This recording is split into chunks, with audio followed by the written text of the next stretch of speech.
The necklace caught the light before I saw her face. A simple silver chain. A tiny locket I once held in the hospital, trembling fingers fastening it around a newborn's neck. My daughter. 18 years of silence collapsed into that single flicker of metal. I steadied the tray in my hands. Coffee, trembling, not from weight, but from memory. The girl sitting at the corner table was composed, expensive, the kind of wealth that wore itself without apology. But her hand lingered on the locket like it meant more than the designer dress, more than the wine glass balanced carelessly before her. I leaned in, set the coffee down, and whispered, "Where did you get that necklace?" Her eyes lifted to mine, blue, too familiar. She hesitated, then her voice cracked. "My parents said my birth mother gave it to me, but she's gone. She died." The room tilted, the floor gave out. I did not speak, I only stared. Long enough that her eyes filled, as though she had said something shameful. She turned away, clutching the locket like a wound she didn't understand. And I knew. I was staring at the ghost my husband had buried for me. The past tore open like rotten fabric. He had said I wasn't fit to raise her, that she would have a better life, far from me. He made it sound like sacrifice, like salvation. Then the divorce papers arrived, cold, efficient. My child erased as though she were nothing but a mistake. I told myself for years that maybe he was right. Maybe she was safe, loved, untouched by the ruin of me. But here she was, a young woman living a lie. Told her mother was dead. Told her existence was clean, untainted. He hadn't given her away to a better life. He'd sold her. And he'd written me out of her story. The coffee pot steamed behind me, but I felt nothing. Not the burn, not the ache. Only the cold clarity of betrayal resurfacing after nearly 2 decades underground. I moved carefully.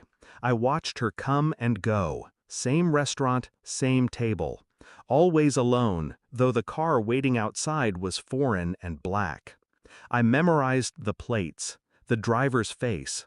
At night, I searched records. Adoption files sealed. Birth certificates altered. Lawyers' signatures paid to disappear trails. But gaps leave their own footprints. Her parents were not chosen at random.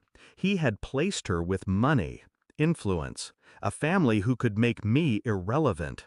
I tested bloodlines, DNA kits sent under false names, a swab from her forgotten coffee cup sealed in plastic, mailed quietly. Weeks of silence, nights pacing in the dark, afraid to want what I already knew. The results came, 99.9%. My blood, my daughter. And still, I told no one. I carried the truth inside me like a blade, waiting for the right place to cut. The confrontation wasn't loud. It was a letter, delivered to his office, not his home. He liked control too much to let his wife see first. Inside, the DNA report. A photograph of the girl in my restaurant. A single sentence beneath. "You lied to both of us." No threats, no demands, just the truth. I waited. When the call came, his voice was shaking. I could hear papers scattering, a drawer slamming shut. He tried denial. "You're mistaken. You're delusional." I said nothing. The silence broke him faster than words. His breathing caught, uneven, like a man staring down a loaded gun. Finally, he whispered, "She doesn't know." And I knew he feared exposure more than anything else.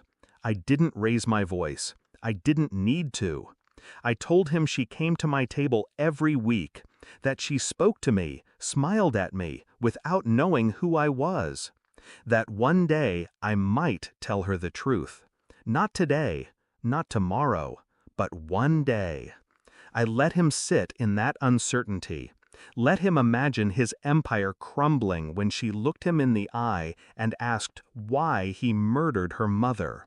In words, while letting her live in strangers' arms. His silence was a confession. His panic was punishment enough. I hung up, and I knew he would never sleep again. I still serve her coffee. She still wears the necklace. Sometimes she catches me staring, and I wonder if she feels it.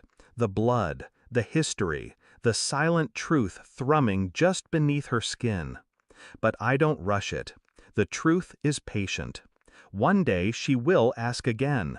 One day she want answers her father cannot give. And when that day comes, I will tell her. I will give her back the story he stole. Until then, I carry the secret like a weapon, cold, sharp, waiting, because sometimes the cruelest revenge is silence, and I have perfected silence. Thanks for watching. Don't forget to like, share, and comment. Subscribe now to Cheating Stories Insight World for more amazing stories.